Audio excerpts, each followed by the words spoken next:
दोस्तों, ईकुदान नामक एक भिक्षु था। वे जंगल में अकेले रहता था। उन्हें केवल एक ही उद्देश्य आता था और वे रोज उसी को कहते रहते थे। स्वभावतः उनका कोई शिष्य नहीं था, होगा भी कैसे। कोई आता भी तो भाग जाता।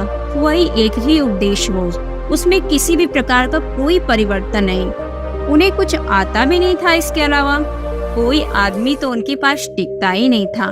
लेकिन जंगल के देवता उनका उपदेश प्रतिदिन सुनते थे और जब वे उपदेश पूरा करते तो जंगल के देवता उन्हें धन्यवाद और साधु साधु कहते और इस आवाज से पूरा जंगल गुंजायमान हो जाता था।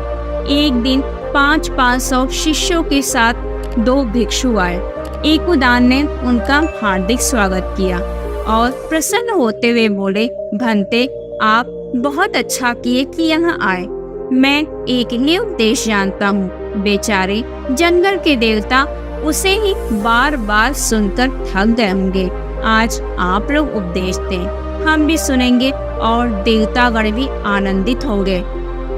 बेचारे वे भी हमारे एक ही उपदेश को प्रतिदिन सुनकर थक गए होंगे। आपके 500 शिष्य हैं, देखें मेरा तो एक भी शिष्य नहीं है। एक ही उपदेश देता हूँ तो कोई शिष्य बनेगा भी कैसे? कैसे कोई शिष्य हो सकता है? वे सारे भिक्षुओं के शिष्य एक दूसरे की तरफ देखकर मुस्कुराए और बोले, यह पागल हो गया है। अकेले रहते रहते यह ईकुदान विक्षिप्त हो गया है। अन्यथा कोई एक ही उपदेश देवता कैसे सुन सकता है? इस बुरी अवस्था में इसका मन कल्पनाओं से भर गया है। यह यथार्थ से बिल्कुल अलग हो गया है। फिर उन दोनों भिक्षुओं ने बारी बारी से उपदेश दिए। वे बड़े पंडित थे, बुद्ध के सारे वचन उन्हें कंठस्थ थे। 500 शिष्य भी उनके थे। उन्होंने बारी बारी से उपदेश दिया। शास्त्र सम्मत पांडित्य से भरपूर तर्क से प्रतिष्ठित उनके शिष्यों ने हर्ष ध्वनि की, साधु साधु। बूढ़ा ईकुदान भी परम आनंदित हुआ।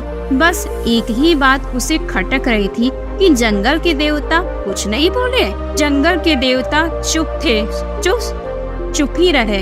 उसने यह बात पंडितों को भी कही कि क्या बात है, आज जंगल के देवता चुप क्यों हैं? इनको भूखा गया है।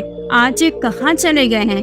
ये रोज मेरा उपदेश सुनते हैं और साधुवाद से पूरा जंगल भर जाता है और आज ऐसा परम उपदेश हुआ, ऐसा ज्ञान से भरा। वे फिर पंडित इस बूढ़े पागल की बात पे हंसे। मजाक में ही उन्होंने इस बूढ़े को भी उपदेश देने को कहा।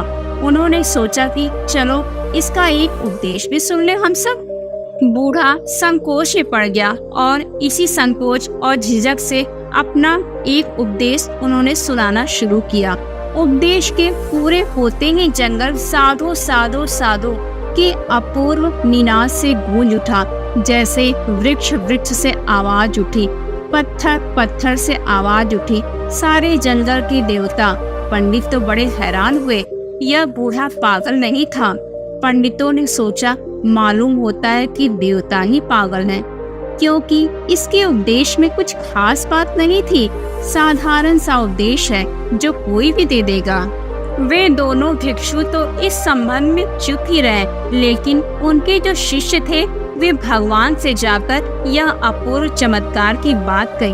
भगवान ने उनसे कहा, सत्य शास्त्र में नहीं है, सत्य शब्द में भी नहीं है, सत्य तथा कथित बौद्धिक ज्ञान में भी नहीं है। सत्य है अनुभव, और अनुभव शून्य में प्रकट होता है, मौन और आंतरिक एकांत में प्रकट होता है। और वैसे जीवन अनुभव की अभिव्यक्ति पर सारा अस्तित्व आह्लादित हो उठता है। इसमें कोई आश्चर्य की बात नहीं है। बुद्ध ने कहा, ईकुदान ने जो उपदेश दिया वही वास्तविक उपदेश था। इन पंडितों ने जो कहा वह तो व्यर्थ की बकवास थी। इसे स्मरण रखना, जब तक तुम्हारी समाधि न पके तब तक तुम जो भी कहोगे वह केवल बातचीत ही रहेगी। इसलिए सारी शक्ति समाधि के पकने में लगाना, सारी शक्ति सारी ऊर्जा एक ही बात पर दांव पर लगा देना ही है कि तुम्हारे भीतर अनुभव घटित हो जाए। ईश्वर ईश्वर की गुहार न मचाओ। बुद्ध ने कहा, बहुत भाषण करने से कोई पंडित नहीं, बल्कि जिनके भीतर निर्भय है और जिनके भीतर क्षमा है और जिनके भीतर धैर्य है वे ही वास्तविक बुद्ध कहलाते हैं। ये सब समाधि की छाए हैं। समाधि के आते ही धैर्य आ जाता है, अनंत धैर्य। धर्म तुम हो आ जाता है कोई। बुद्ध के द्वारा पंडित की नई परिभाषा। इसमें न तो वेद के जानने से इंसान पंडित होता है, न ब्राह्मण के घर में पैदा होने से पांडित्य। समाधिस्थ होने से पांडित्य बनता है। पंडित शब्द का मौलिक अर्थ यही है, प्रज्ञावान। जिसकी प्रज्ञा जाग गई वह समाधि में लीन हो जाता है।